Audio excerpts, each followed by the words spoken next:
గత నెల రోజుల నుంచి మాకు అసెంబ్లీ సమావేశాలు అవుతున్నాయి, ఇక్కడ అసెంబ్లీ సమావేశాలు అవుతున్నాయి కాబట్టి ఈ ఇష్యూస్ మీద కాన్సన్ట్రేషన్ చేయడానికి అవకాశం లేకపోయింది. అయితే చాలా విషయాలు చర్చించుకున్నాం. అందులో ప్రధానమైనది ఎంప్లాయీస్ ఇష్యూ.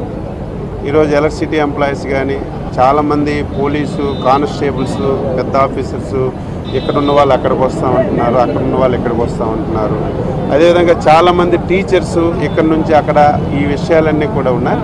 ఇద్దరు సెక్రటరీలకి క్లియర్ కట్గా ఈరోజు ఆదేశాలు ఇచ్చాం. ఈ టైప్ ఎవరైతే ఇక్కడ నుంచి అక్కడికి అక్కడి నుంచి ఇక్కడికి ఎంతమంది అయితే వెళ్ళాలనుకుంటున్నారో ఆ లిస్ట్ అంతా కూడా ఫైనలైజ్ చేయమని చెప్పాం. ఈలోగా ముఖ్యమంత్రి గారితో మాట్లాడి ఏదైతే ఇంకా అదనపు సమస్యలు ఉన్నాయో సెక్రటేరియట్ కానీ అసెంబ్లీ కానీ కౌన్సిల్ కానీ ఇవన్నీ కూడా వారు లేవనెత్తారు. ఇవన్నీ కూడా పొలిటికల్ డెసిషన్ తీసుకోవాల్సినటువంటి అవసరం ఉంది. ముఖ్యమంత్రి గారితో మాట్లాడి తదుపరి సమావేశంలో చెప్తామని చెప్పాం.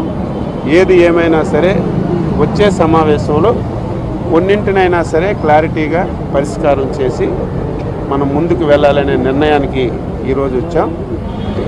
ఏదైనా సరే బిల్డింగ్స్ అంటే అసెంబ్లీ సెక్రటేరియట్ అడుగుతున్నారు.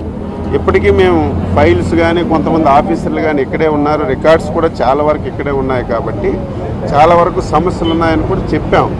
అయినా సరే ఒకసారి ముఖ్యమంత్రి గారితో మాట్లాడి కొన్నింటిని పరిష్కారం చేయాలి. ఈరోజు కౌన్సిల్ అడుగుతున్నారు.